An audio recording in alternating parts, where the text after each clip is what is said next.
I mean, when I say 90 students, I mean there are 90 students watching the lecture. Okay, let me start up and let me explain how the next week and a half are going to pan out. And director, you maybe want to perk up your ears and listen too, because we have our first test next week. It's in the evening. All right, check the time, make sure you can see when the time is, but the test is in the evening. You're interested in what chapters are going to be covered. Well, chapters to be covered will include chapter 1 through part of chapter 7. And what part of chapter 7? Well, it's whatever part we get to today. I don't think I will need the entire time, but I want to use Wednesday as a review. And the way I like to hold reviews is I want to answer your questions about the stuff.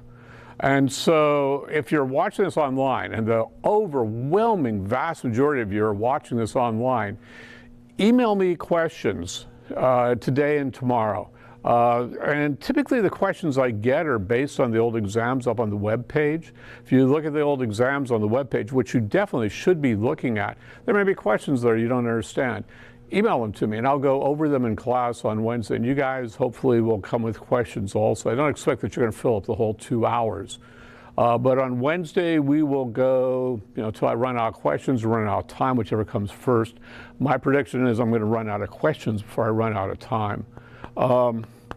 Then we will imitate the director on Monday of next week. And how so are we going to imitate the director? Are we going to walk around with our knuckles grazing the ground? No, we're not going to do that. But we're going to imitate the director in the sense that we'll have no class. Director goes, yep, that's me, all right. No class, director. So we'll have no class on Monday of next week. We will have class, however, on Wednesday of next week. So what I'm going to do today is I'm going to finish up chapter 6. So I'm going to get actually a decent amount into chapter 7.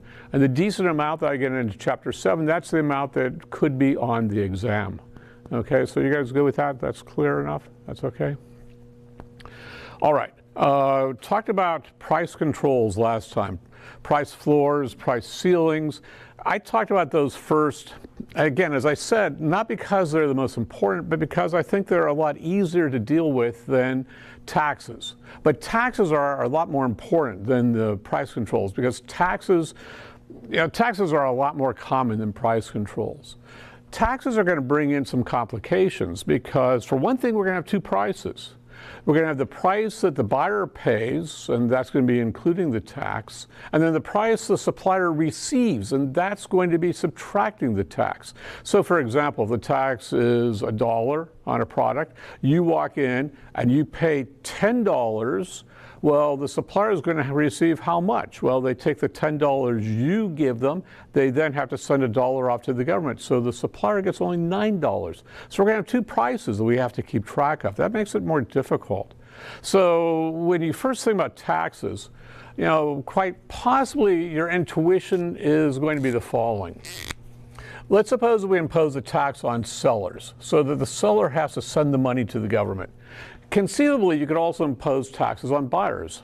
There are a few taxes that are imposed on buyers as well as sellers. If you look at the Social Security tax, in theory, half of that is paid by the seller, the worker who's supplying their labor. Half of that is paid by the buyer, the firm that is hiring the worker. All right, but we will deal with taxes on sellers. The textbook talks about what happens if you impose taxes on buyers.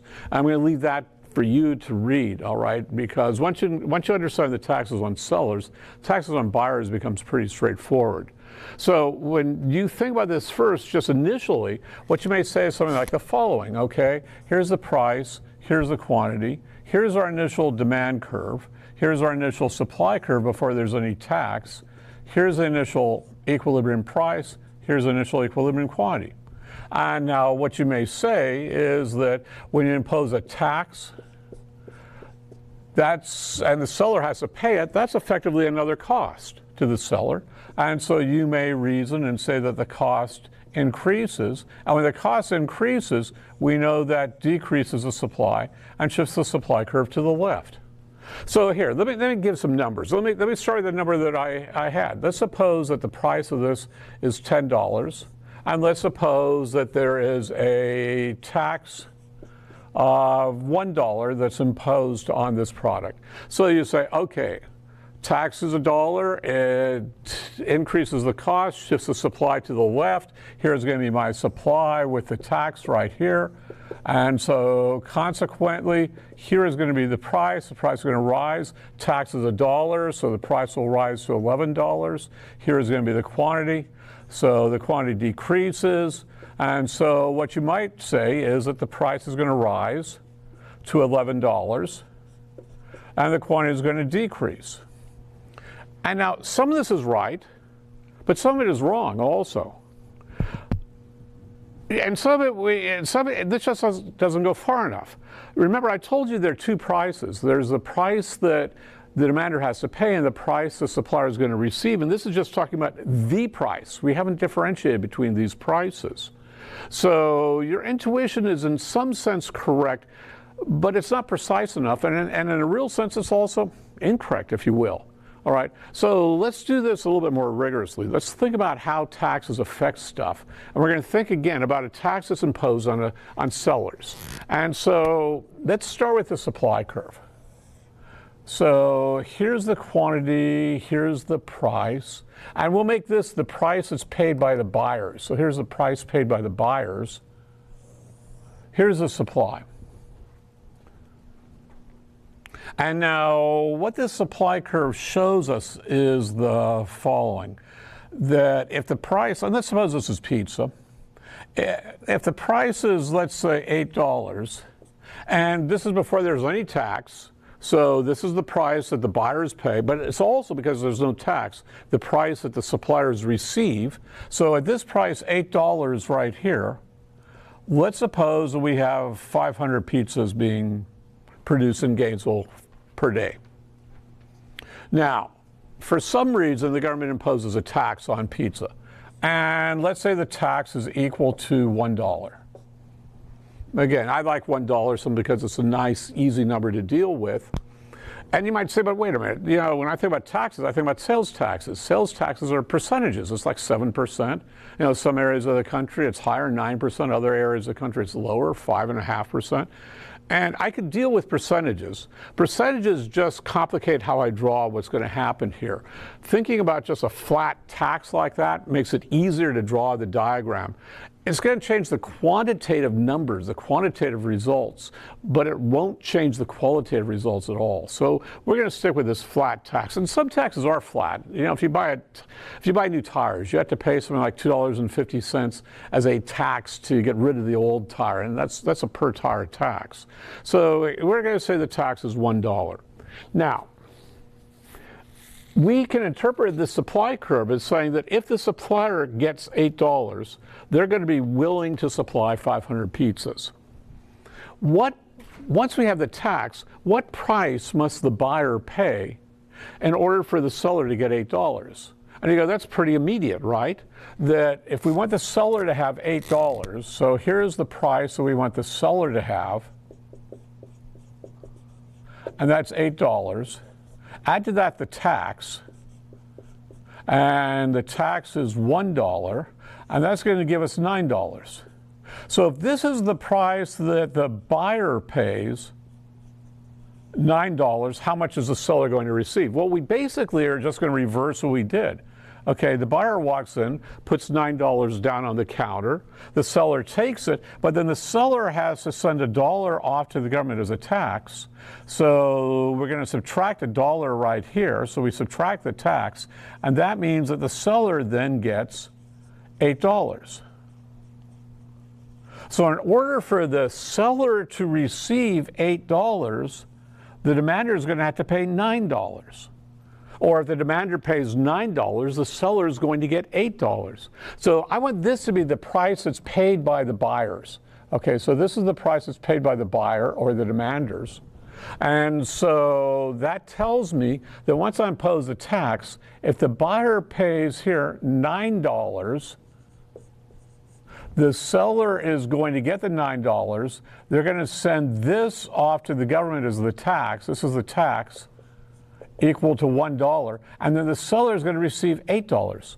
So when the buyer pays $9, The seller is going to get 8. The seller is willing to supply 500 pizzas, okay, when they get $8. So this is going to be right here, a new point on the supply curve. That's going to be a point on the new supply curve once we impose this tax. Here, let me run over this one more time.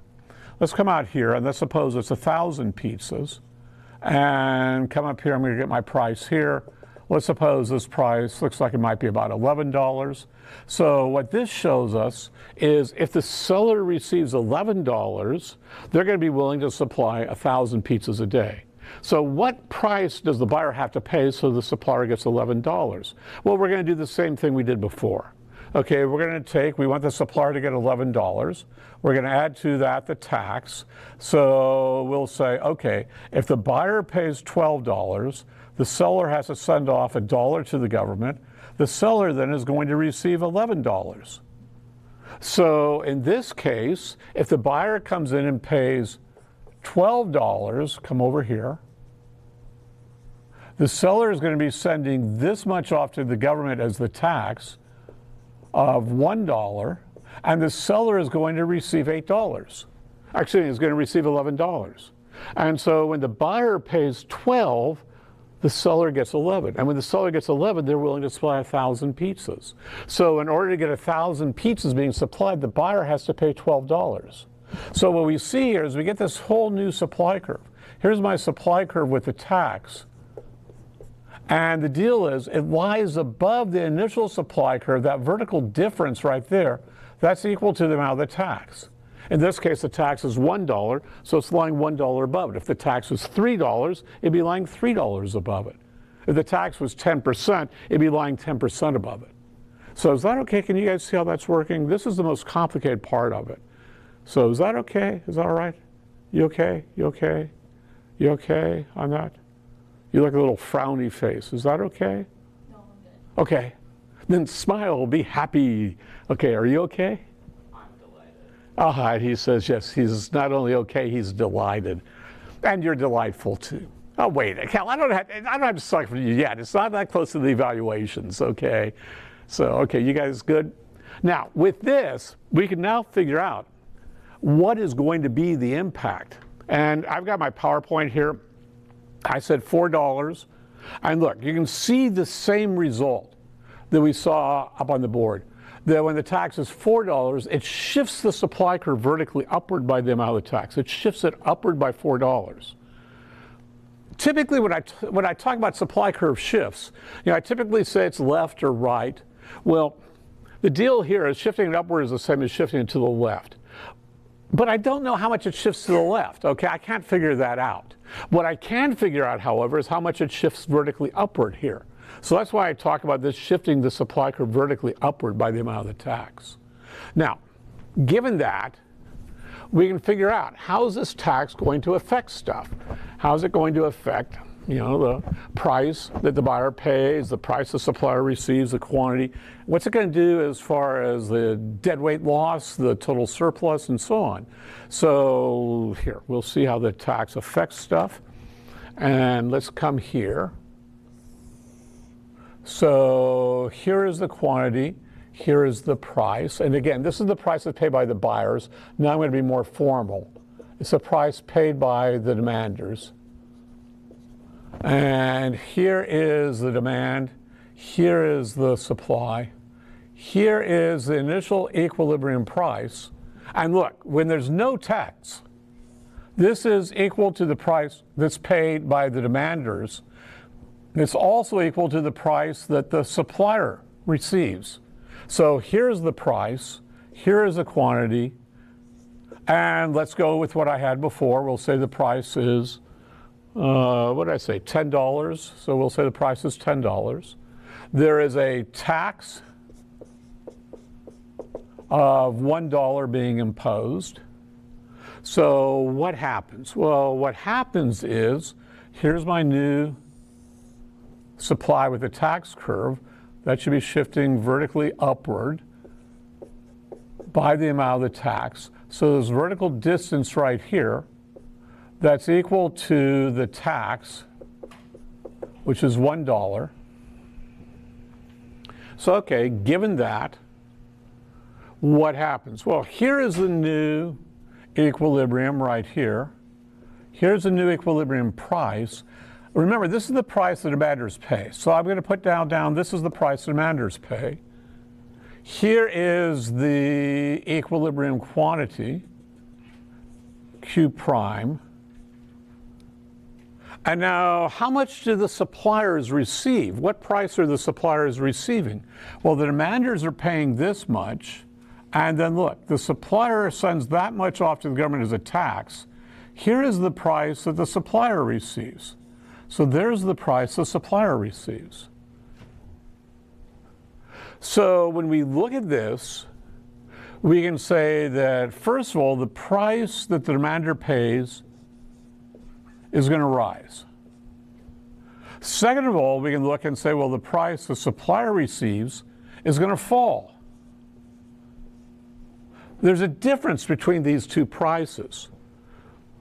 There's the tax, that's the difference. We say that the tax puts a wedge in between these two prices, and the quantity is going to decrease.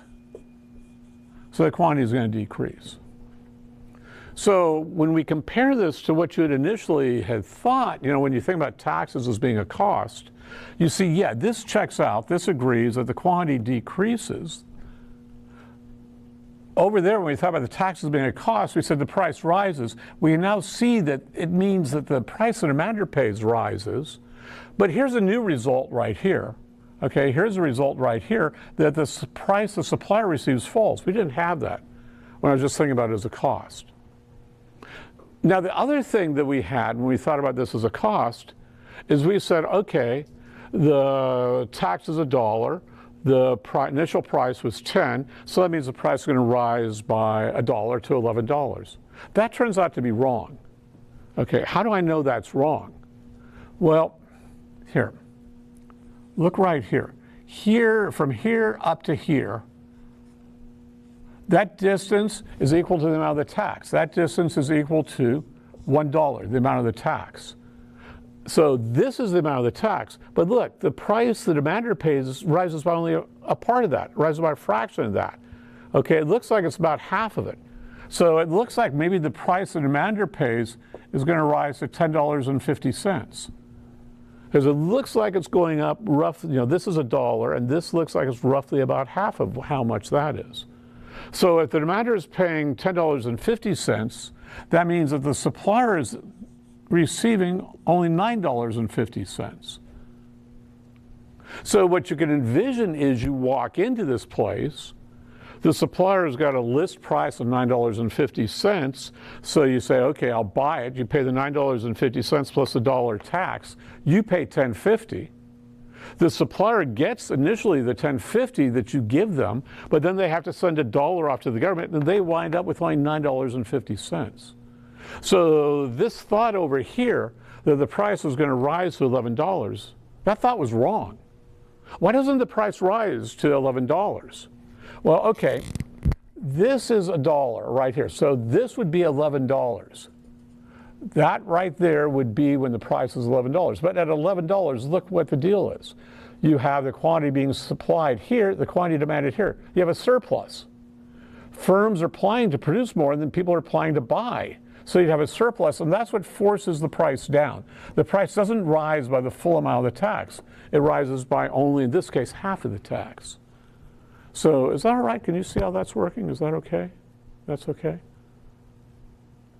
Now, it doesn't have to rise by half the tax, half the amount. Here I've got the tax being split equally, but the tax incidence, who actually pays the tax, depends on the elasticity of demand and the elasticity of supply. Let me show you how this depends on the elasticity of demand and elasticity of supply, okay? Let's look at the elasticity of demand and see how does that affect, this tax incidence. All right, and let me zip ahead right here, zip, zip, zip. Okay, tax incidence is who actually pays the tax. Who is actually paying the tax? And let me show you here how the elasticity of demand affects stuff. And the elasticity of supply is going to have the same effect. So I'm just going to work with the elasticity of demand. So I'm going to have two diagrams. I'm going to make the supply curve the same in both. So here's my supply curve. It's upward sloping supply curve like that. Here, and this is the supply curve before there's any tax. Here I'm going to have a flat demand curve. And so we'll think, okay, here this is an elastic demand. And given that, here's the initial quantity,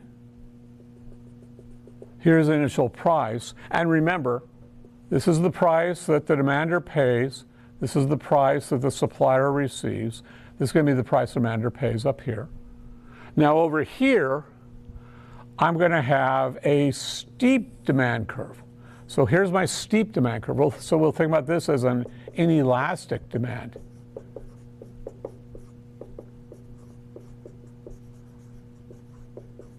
And so here is going to be the initial price. That's the price the demander pays. That's the price that the supplier receives. Here's the initial quantity.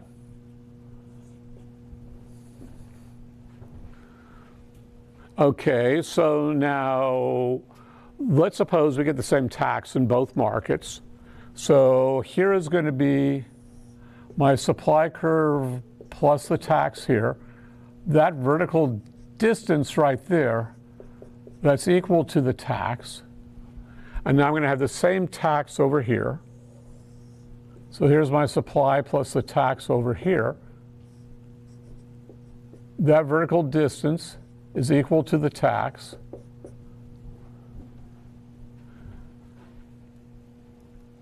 So what happens in this diagram?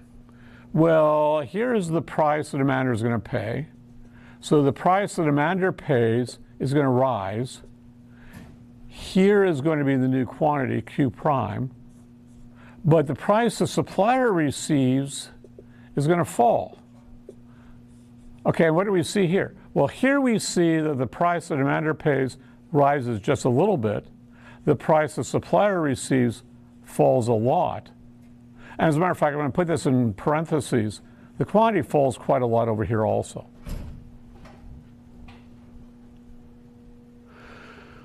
Okay, how about in this diagram here? What's going on in this diagram here? Well, this diagram right here, here is the price the demander is going to pay. So here's the price the demander pays. It goes up, and it goes up a lot. Here's the quantity. It decreases only a little. But the amount that the supplier pays, okay, go from here down to the supply curve. Here is the price that the supplier pays. It falls only a little bit. So over here, the price the demander pays goes up a lot. The price the supplier receives goes down just a little. And again, in parentheses, the quantity decreases just a bit here. So what we can see from this is that the larger the price elasticity of demand, the less of the tax the demanders pay. Demanders are paying part of the tax because they've got to pay a higher price. So here with the more elastic demand, demanders pay just a small part of the tax. Here with an inelastic demand, demanders pay a much larger amount of the tax. Or if I look at suppliers, here with the elastic demand, demanders pay only a little bit. That means suppliers have to pay a lot. Over here, the demanders pay a lot. And that means that the suppliers only have to pay a little bit of the tax over here. So what accounts for the difference? You know, what's the intuition? Well, here's the intuition. With the elastic demand, we can think that this has, if you will, more substitutes.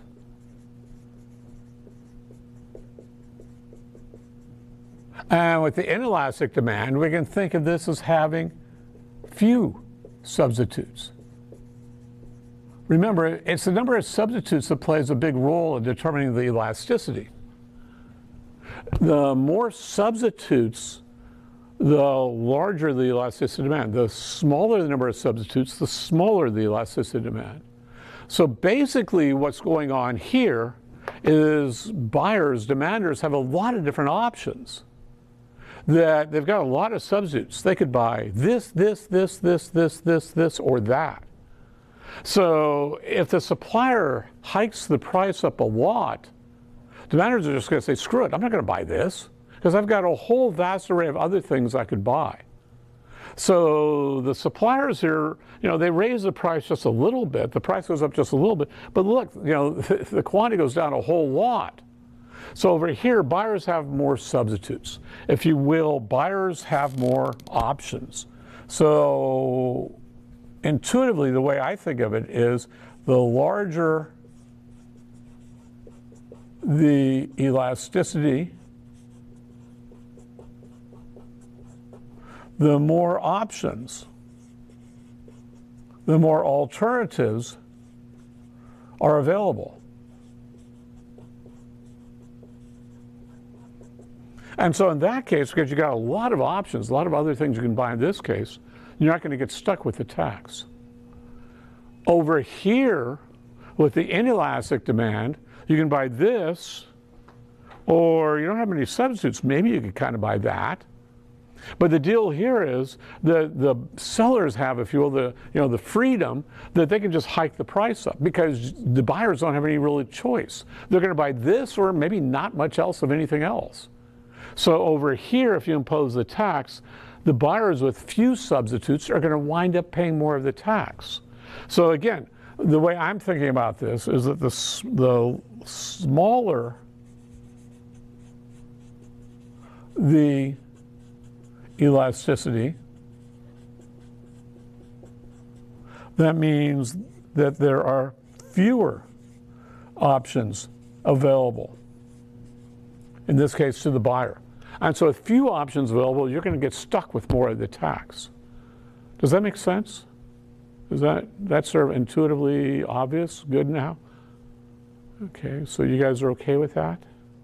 You okay? Now, I'm not going to draw, yeah. Does the demand curve ever shift at all with the tax? Or? So the question's a good one. Does the demand curve ever shift with the tax? If you impose the tax on the buyers, then it's going to shift the demand curve. When you impose the tax, and I'm going to leave this in the book, okay, but I'll just tell you sort of your intuition here. When you impose a tax on the seller, that shifts the supply curve up. It shifts it to the left.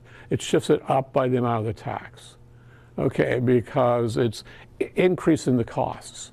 So what happens with the buyer is if you impose the tax on the buyer, that's going to shift the demand curve also to the left, but it's going to shift it down by the amount of the tax. So with the supply curve, it shifts to the left, goes up by the amount of tax. With the buyer, if you impose a tax on the buyer, the demand curve shifts left, goes down by the amount of the tax. So you can kind of see, once you know one, you can know the other pretty quickly. They both shift to the left, but the vertical distance is the amount of the tax.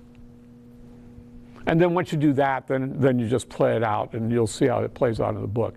But the demand curve shifting, the supply curve shifting are what I find the most difficult to explain. Yeah? I don't understand why the new price to suppliers is from a point on the pre-tax.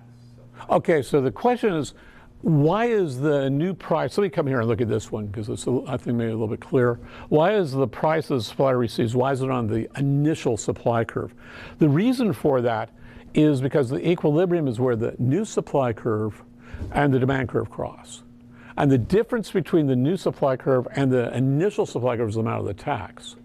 So then when I look at the price right here and I subtract off the tax, it brings me right back down to the initial supply curve, because the difference there is determined by what the tax is. So if I was up here and I subtract off the tax, I'm right back to the initial supply curve. If I'm right here and I subtract off the tax, back to the initial supply curve. And presto, right here, I subtract off the tax, back to the initial supply curve. Okay, okay, that's okay? Okay, now what I said here, the larger the elasticity, the more options available, the less of the tax you're going to pay. Let me add this in. So this means that you will pay less of the tax. Oops. This over here, the smaller the elasticity, you have fewer options available. That means you're going to pay more of the tax. So we see this is true for demanders, but it's also true for suppliers. Again, you can look in the book. The book draws out the thing with the supply, looking at difference in the elasticity of supply, but it's the exact same intuition, okay, that if you have the same demand curve in the two markets, well, the larger the price elasticity of supply, the more options suppliers have. A large price elasticity of supply says that suppliers could produce this, or they could produce that, or they could produce the other thing, they could produce this, or they could produce the fourth thing over here. Okay, so in that case, with this large elasticity of supply, they're not going to get stuck with much of the tax. Because if they get stuck with much of the tax, they just say, screw it, I'm not going to produce it. I've got a whole bunch of other things I could produce. So if they have a larger elasticity of supply, that means they've got more options that are available. They'll pay less of the tax. On the other hand, if they have a small elasticity of supply that says that, pretty much specialized, they're producing this or, really maybe not much else, not anything else. So in that case, they don't have many options. They've got a small elasticity of supply. And so with a few options, they're going to get stuck with paying more of the tax. So when it comes down to thinking about who pays more of the tax, it's going to depend who has more options, who has the larger elasticity. And so what we see is that if the elasticity of demand exceeds the elasticity of supply, that means demanders have more options than suppliers. Demanders have more substitutes. They have more other things they can buy. Suppliers don't have as many other options as to what they can produce. So in this case, demanders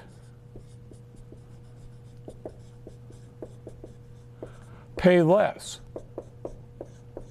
If the demanders pay less, that means that suppliers pay more of the tax. So if the elasticity of demand exceeds the elasticity of supply, demanders are going to be paying less of the tax. They'll pay less than half. Suppliers will pay more. They'll pay more than half. On the other hand, if the elasticity of supply is greater than the elasticity of demand, that means that suppliers have more options. Demanders, don't have those options. They're going to buy this or not much else. So in this case, suppliers having more options means that demanders will pay more because they have fewer options, fewer substitutes. Suppliers, on the other hand, will pay less. So in the real world, if you're thinking about, I'm going to impose a tax on this product, who's that tax going to affect more, demanders or suppliers? It depends on the elasticity of demand. It depends on the elasticity of demand compared to the elasticity of supply.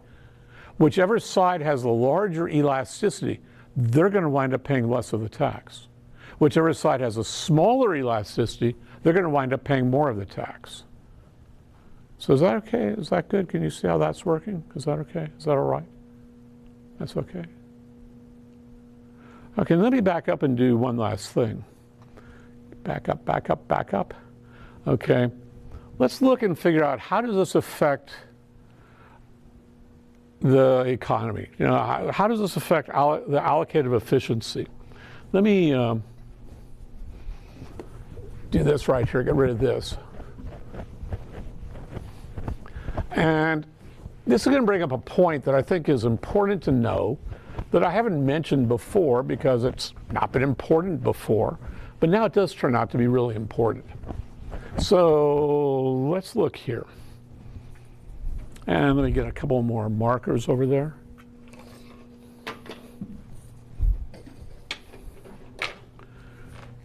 Okay. Before there's any tax, here is my demand curve, and that's the same as the marginal social benefit curve. Before there's any tax, here's the supply curve, and that's the same as the marginal social cost curve. Here is going to be the here's going to be the equilibrium quantity, because that's where the demand and supply curves cross. But more importantly, it's where it's the allocatively efficient quantity. That's where the marginal social benefit and the marginal social cost curves cross. Now, here's the point that I haven't had to make before. This marginal social cost, this depends on the resources used to produce the product.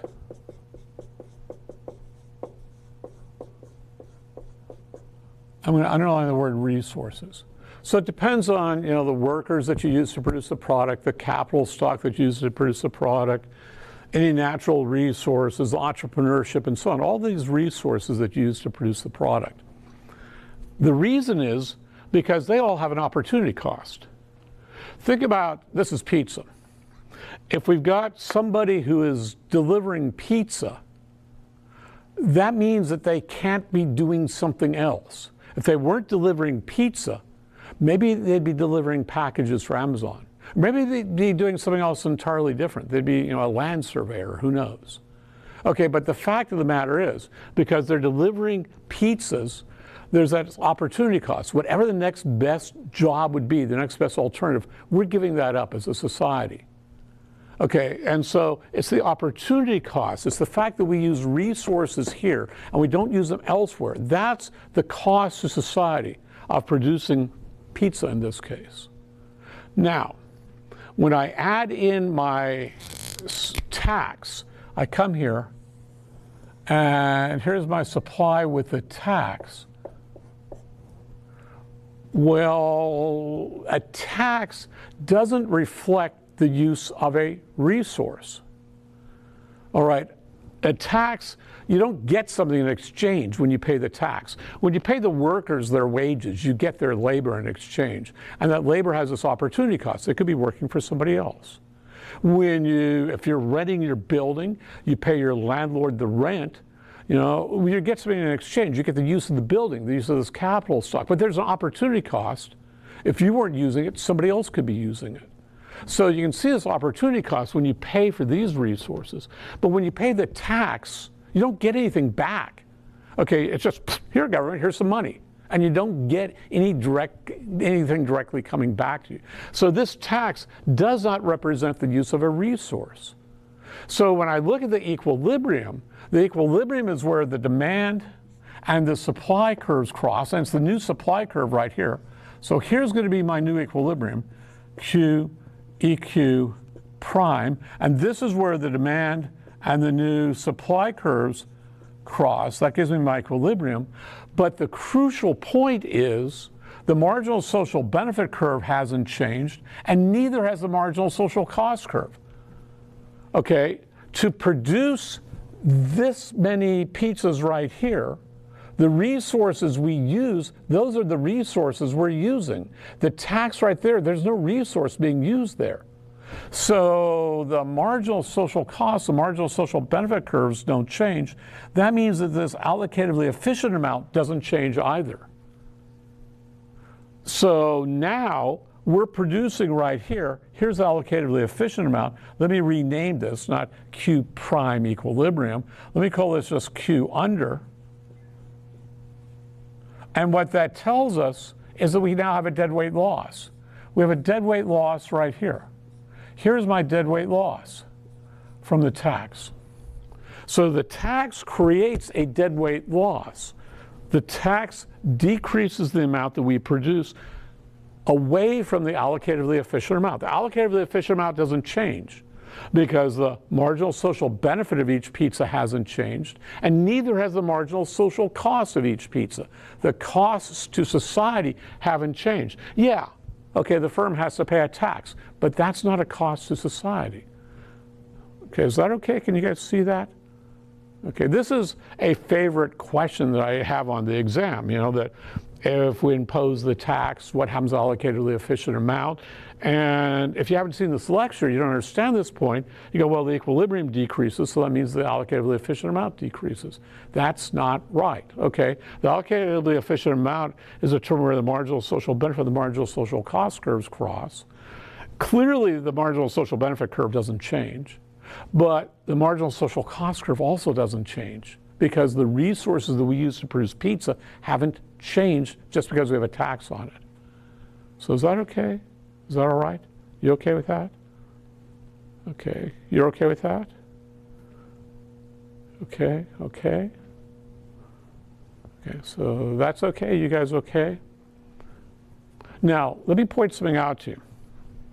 Let's come over here. Let's look at the deadweight loss here. The deadweight loss in this diagram is going to be this very large area right here. There's the big deadweight loss right there. The deadweight loss in this diagram, it's the difference between these two quantities. Deadweight loss here is much smaller.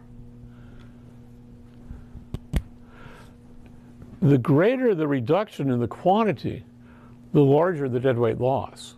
And here we have a big reduction in the quantity. That's why I put this in. Here we have a small reduction in the quantity. So the big reduction in the quantity here means that, I'm going to put this also in parentheses, we get a big deadweight loss. The small reduction in the quantity here means that we get a small deadweight loss. Or I guess the deadweight loss is increasing, so it's a big increase. And here it's a small increase. So is that okay? You guys okay with that? You guys can see that okay? All right. Do you have any questions on the tax? Is this all right? Because if not, I'm going to move on to chapter 7. So that's okay. Director, do you have any questions? Not really. Not really. Okay, how about any questions really? No. No. So I will use my brand new, look, chapter 7, spring 2026. But actually, look at this. Look, see, 6/1/2006. I made changes to this today. So you guys are excited about that. See the others, 12/28, 25. I don't know how they got that date. But let me bring this up. Okay, so I want to talk some about international trade. And international trade has been in the news. It was in the news a lot last year. I mean, with President Trump, Liberation Day, and so on, international trade was really, really something that was spoken about, was talked about a lot in the nation's financial press. It's also in the news this year, but to a much lesser extent. Because there haven't been as many big changes this year. Well, there have been big changes, but they're not getting the press that the other changes did. So let me, after I erase this, let me just give some vocabulary that I'm pretty confident we all know. But again, I just want to be 100% sure of this. So let's look here. I'm going to draw the United States. So here's the United States, San Francisco Bay, Texas, Florida, Maine. Very realistic. Come on, give me a break. It looks a lot like the United States. Now, if you think this is bad, here is the rest of the world. Over here, okay? Now, some of the stuff we produce in the United States, we sell to residents in foreign countries in the rest of the world. And what we produce and sell to rest of the world citizens, these are U.S. exports. This is what we're selling to foreigners. And if you're looking at this over here from the rest of the world, if you are a citizen over here, this is rest of the world imports.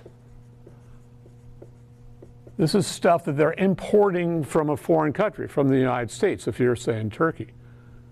Now, we also buy stuff that's produced in the rest of the world. And so this stuff that we buy, that's produced in the rest of the world. These are U.S. imports. So if we buy computer chips produced in China or wine grown in France, that's a U.S. import. If you're in the rest of the world, this is a rest of the world export. This is sold to a foreigner, people in the United States. Now, it turns out that since 1981, the value of what we sell to foreigners, U.S. exports, has been less than the value of what we're buying from foreigners, U.S. imports. The difference between exports and imports, that's called a balance of trade. And because we are selling less to foreigners than we're buying from foreigners, this is called a balance of trade deficit. And at times this has been large. Last year in 2025, this was $902 billion. That we bought almost $1 trillion worth of stuff, more stuff from foreigners than we sold to foreigners. Now, you can think of this legitimately, that, when we're selling exports to foreigners, we're getting income in these foreign countries because we're selling stuff over here, so we got income. When we buy stuff, we're using up our income in these foreign countries. So we're buying a lot more than what our income that we get from selling to foreigners. How do you do that? Well, it's obvious, you borrow. When the United States runs a balance of trade deficit, that means we're borrowing from foreigners. So that our deficit last year was $902 billion. We effectively borrowed $902 billion from foreigners in order to run this balance of trade deficit. Now, the United States has been running a balance of trade deficit since 1981. And about, 1991, balance of trade deficit was getting larger. And I was telling my students, hey, this is going to be in the news sometime. Politicians are going to see this, and it's going to be in the news. And I told them this, from maybe 1991 to 2001, for a decade. It's going to be in the news. It's going to be in the news. It never was. That was probably one of my worst predictions ever. It just was never in the news. Finally, it was in the news when President Trump was elected his first term, because he was concerned about the balance of trade deficit. So he started to impose tariffs. At the time when he was imposing tariffs, say in 2017, balance of trade deficit, I don't remember this offhand, but it was probably close to, $750 billion. So President Trump imposed tariffs during his first term in office. And then last year, he imposed some draconian tariffs. That's why it was in the news. 2025 balance of trade deficit was $902 billion. 2024 is $904 billion. So there was not a huge difference in the balance of trade deficit at all. But nonetheless, we have these large tariffs. Now, some of the tariffs have been ruled illegal by the Supreme Court. And so the tariffs, a large part of the tariffs that were imposed last year are no longer in effect. But you might wonder, why is it that, first of all, why is the U.S. running such a large balance of trade deficit? Second of all, once you impose tariffs, why didn't that decrease the balance of trade deficit? I mean, when President Trump first started imposing tariffs, and President Biden didn't remove these tariffs, okay, he kept them in place, the balance of trade deficit was smaller than it was now. Why did that? And unfortunately, these are all macroeconomic questions. I find them just absolutely fascinating questions, but they're macroeconomic questions. So this is stuff that Professor Knight covers in his 2013 class, not stuff we're going to be covering in our class. We're going to be looking more at the microeconomics of it. We'll be looking more at the fundamental reasons for trade. And then we'll look to see, from a welfare standpoint, how does a tariff or some other import restriction, how does that affect, the economy? Does it make the economy better off? Does it make the economy worse off? Okay. So that's what we'll be doing. We won't be looking at the overall balance of trade, unfortunately. So is this okay? Questions on this? Is this all right? That's okay? Yeah. And so the question is balance of trade. It's exports minus imports. So in this case, I think U.S. exports were about 1.2 trillion, and this was maybe 2.1 trillion. Okay, something like that. But the balance of trade deficit was almost $1 trillion, 902 billion. Yeah. Do tariffs function like taxes? So the question is, do tariffs function like taxes? Yeah, tariffs are exactly a tax that's imposed on a foreign good. So that when you import a product from another country, when it crosses the U.S. border, you have to pay the tax on it. Okay, and companies, there are ways. Companies can have duty-free warehouses, which are right at the border, and going in there, it's not considered to cross the border. They can do stuff to it and then send it back out and avoid paying the tariff. But if they take it out of that warehouse, then it's crossed into the United States. They have to pay the tariff at that point. So, okay, so let's look about, why do nations trade? Why does the U.S. trade? Yeah, and in some instances you can see, yeah, it's obvious. For example, if we want to, there's some things we can't produce, some agricultural products. I don't know if they grow any coffee in the United States or not, but clearly some countries are much better suited to grow coffee than the United States is.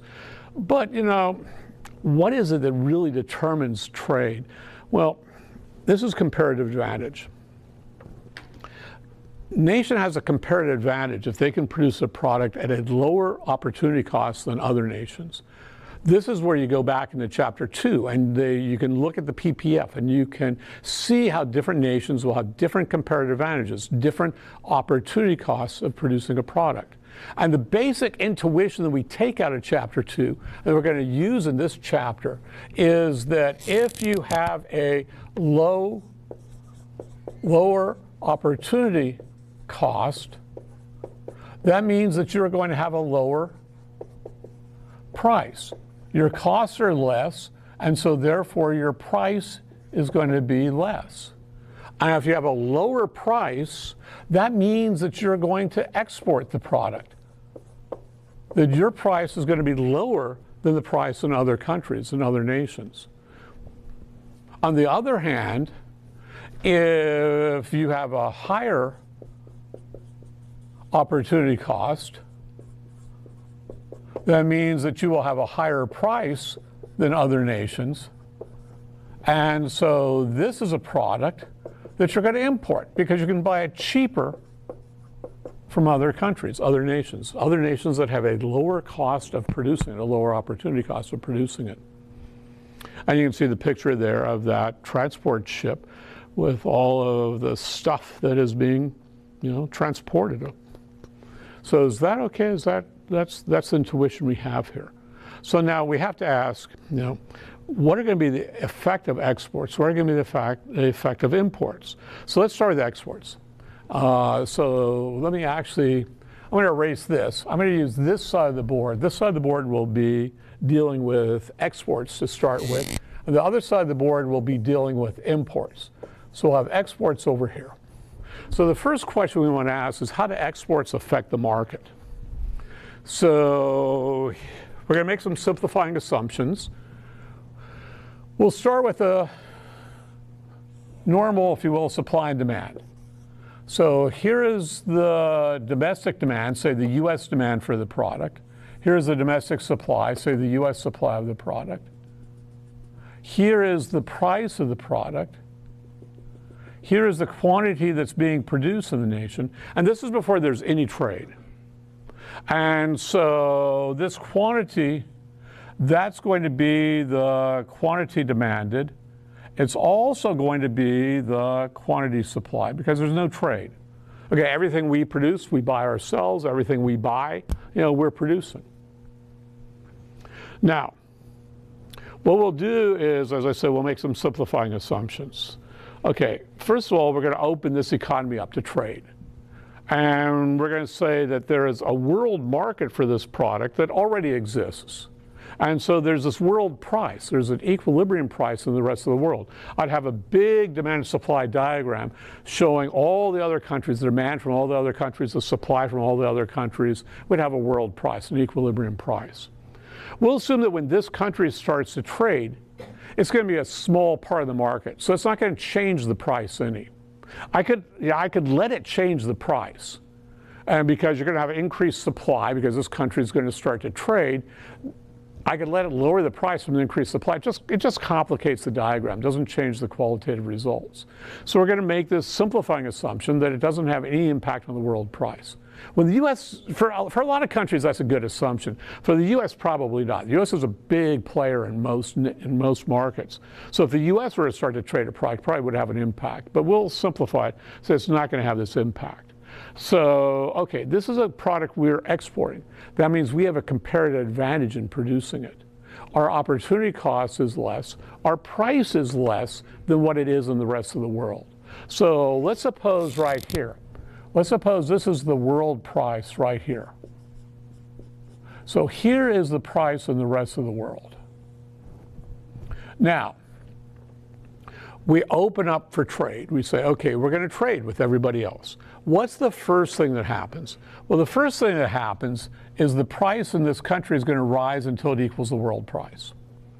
Why is it going to rise until it equals the world price? Well, suppose you're a seller. You could sell domestically or you could sell internationally. Here's the price you get internationally. You won't sell anything domestically unless you get at least that price. Why would you? I mean, you want the profit. Another simplifying assumption I should have mentioned, I'm not going to worry about transportation costs. Okay, this is the price, that's the price you're going to get. So with this, what happens? Well, when the price rises, we get two things that go on. First of all, as the price rises, we move along the supply curve. So here is the quantity supplied once we have trade. Quantity supplied is going to increase. Firms are going to increase the amount that they produce. And why not? They get a higher price. Okay, so the price goes up, and consequently, as a result, the quantity supplied increases. We see that. We move up along the supply curve. Okay, but we also move up along the demand curve. Okay, domestic demanders now have to pay a higher price. So here is going to be the quantity demanded once there's trade. So the quantity demanded is going to decrease. But again, that should make sense, right? Because the price is higher. With the higher price, the quantity demanded decreases. So here's what we see. We wind up producing this much, but we're only buying this much. What happens to this right here? Well, that's our exports. That's what we sell to the rest of the world. So that amount right there, whatever that distance is, that's the amount that's being exported.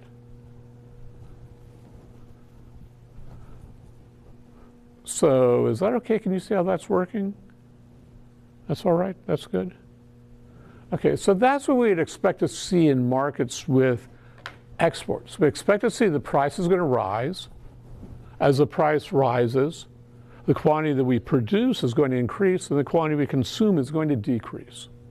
So that's exports. Let me come over here and deal with imports over here. Let's look to see how imports affect the economy. Okay, and then eventually I'm going to come back, I'm going to look at, how does it affect the welfare? Yeah. Would there be any deadweight loss? You're ahead of me. The question was, would there be any deadweight loss? So I'm going to come back, let me do imports, and then we'll start to think about how does this affect the overall economy? How does it affect the total surplus is what we're going to be interested in. Okay, so let's look at imports. All right, so again, we're going to make the same assumptions we made before. Okay, here's my initial demand. Here's my initial supply. Here is the equilibrium price, P. Here will be the equilibrium quantity before there's any trade. And look, this is going to be the quantity that people buy, the quantity demanded, and that's going to be the quantity that firms produce. Now, this is a product that we are importing. That means that our opportunity cost is higher. Our cost is higher. Our price is higher. Okay, there's this rest of the world market. Their price is lower because we have a comparative disadvantage in this. We have higher opportunity costs, higher price. So once we start to trade, let's suppose here is going to be the world price here. So here is the world price right here. So what happens? Well, the deal is that the price is immediately going to fall to the world price. Why is that going to happen? Well, now let's think about demanders, okay? You can buy domestically, or you could buy the exact same thing produced by a foreign company, and the foreign company is cheaper. So the only way domestic companies are going to get any sales is if the price falls until it equals the price in the rest of the world, because otherwise you're not buying from them. Why buy from them when you can buy it cheaper produced somewhere else? So as the price falls, okay, so the price is going to fall. As the price falls, again, we see two things happening. We move down along the demand curve here. So here is going to be the quantity demanded once we have trade. The quantity demanded is going to increase. But again, that should make sense. The quantity demanded is increasing because the price is falling. Okay, as the price falls, the quantity demanded increases. That's our law of demand. At the same token, we move down along the supply curve here. So here's my quantity supplied when there's trade. Okay, quantity supplied decreases. So again, that should make sense. The price is lower. Firms respond by producing less. Okay, the profitability is gone. That's our law of supply. So after we're trading, here's how much we're consuming. Here's how much we're producing. Where does this come from? Well, this is what we import right here. So here are our imports. That's what we're importing right there. So is that okay? Is that all right? Can you see that? Okay, I mean, they're pretty, I think they're pretty symmetric with each other. That when you're importing, the price is going to be lower because it's cheaper in the rest of the world. That's why you import it. When you're exporting it, the price is going to be higher because that's why you're exporting it. You can produce it at a lower price, lower cost than the rest of the world. But now, how does this affect the overall economy? What's going to be the impact on the total surplus? That's our measuring card, is the impact on the total surplus. And that was the question I got asked about the potential deadweight loss from exports or from imports. So what we're going to do here is we're going to look at the consumer surplus and the producer surplus. That's going to give us our total surplus. So here we're back looking at the product we're going to export. Here is the initial price. Here is the initial quantity. And again, that's the quantity demanded and also the quantity supplied. Okay, now let's get the consumer surplus and let's get the producer surplus. Producer surplus is the area under the price and above the supply curve.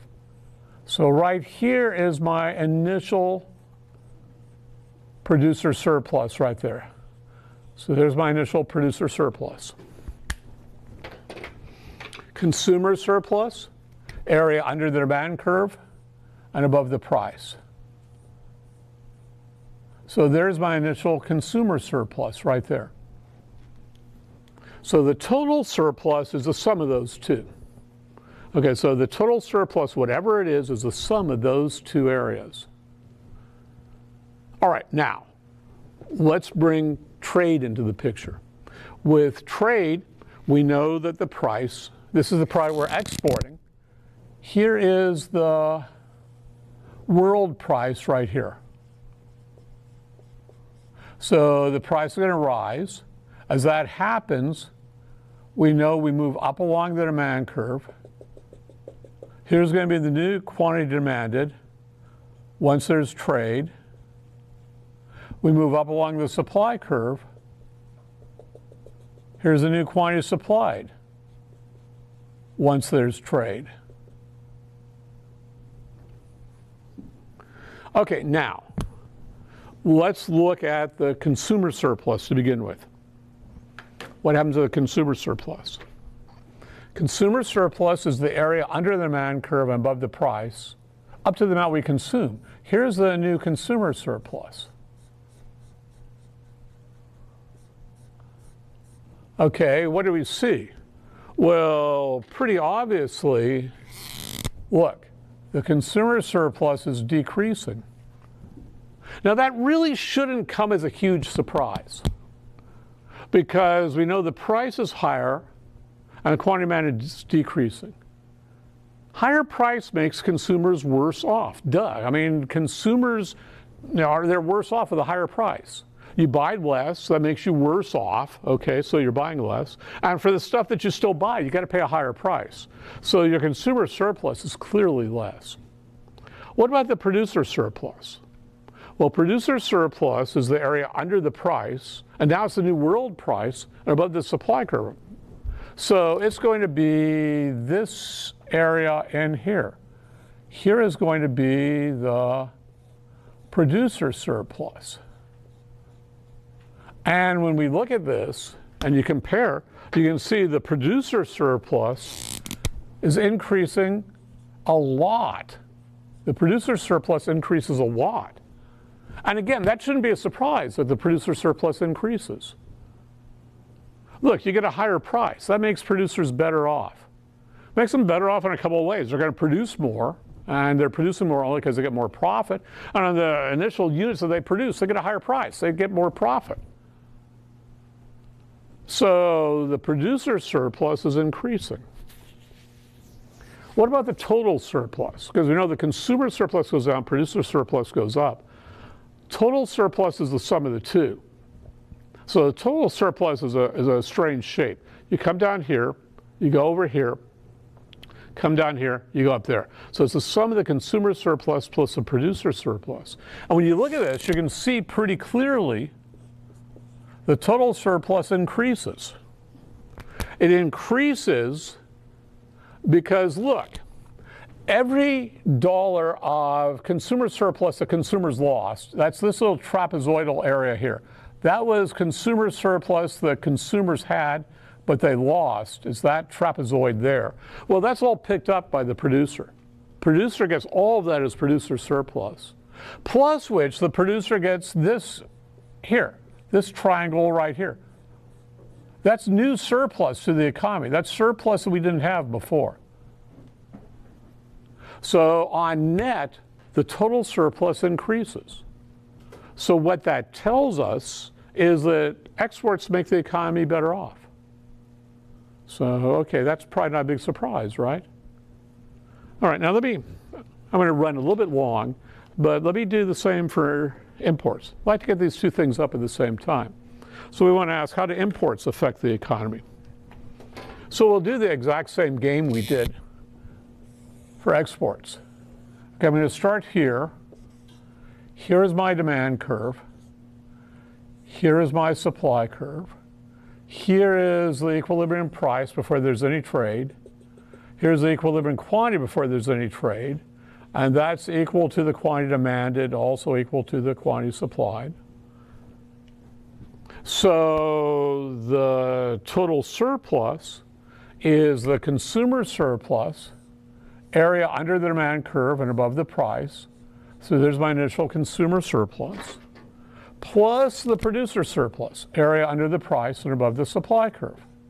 Okay, so I'm starting out identically to how I did before. All right, there's my producer and consumer surplus. So the sum of the two is the total surplus. Now, this is a product that we are importing. That means that the world price is down here. So here is the world price here. So the price, here's the world price. So the price in the economy falls to the world price. As that happens, we move down along the demand curve. Quantity demanded increases. Here's the quantity demanded once we have trade. So the quantity demanded is increasing. We move down along the supply curve. Here is the quantity supplied with trade. Quantity supplied decreases. So, okay, how does this affect the overall economy? Well, we're going to do the same thing we did before. We're going to look at what's the producer surplus, what's the consumer surplus. So let's start with the producer surplus.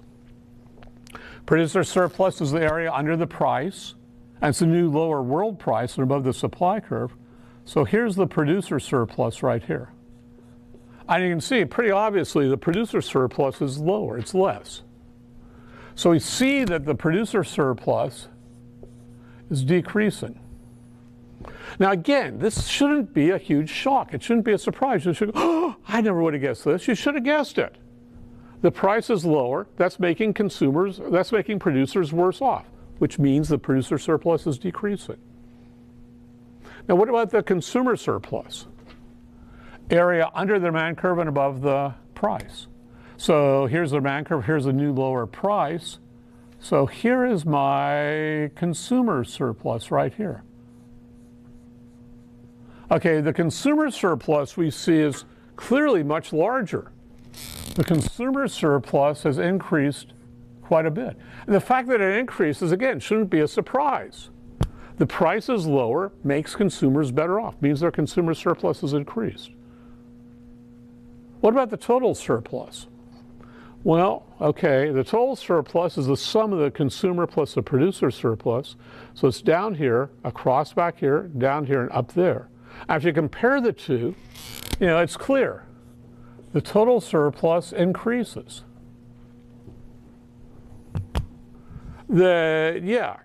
Producers are worse off. They lose this trapezoidal area here of surplus. That's how much worse off they are. So they're losing this right here. But all of that right there is picked up by consumers. There's additional consumer surplus. Plus, there's another triangle right here. This triangle is new surplus to the economy. It's surplus we didn't have before. It's now new added consumer surplus. So the surplus is larger here with trade than without trade. This is maybe a surprise. Okay, I think most people would agree, yeah, exports are going to make the economy better off. And we can see that right here. We measure the fact that total surplus increases. But I think if you ask people how do imports affect the economy, a large fraction of them would say they make the economy worse off. But yet we see that's not right. We see that the economy is better off with total surplus is increasing. So why do we get this disagreement? Why are people making the mistake here and thinking that imports harm the economy? And as I say, this is a great place to stop because now it gives you guys a chance, 15 minutes to think about this, to ponder it, to wonder, to scratch your heads. The director will be scratching something else, but we won't go into what he scratches. Right, director?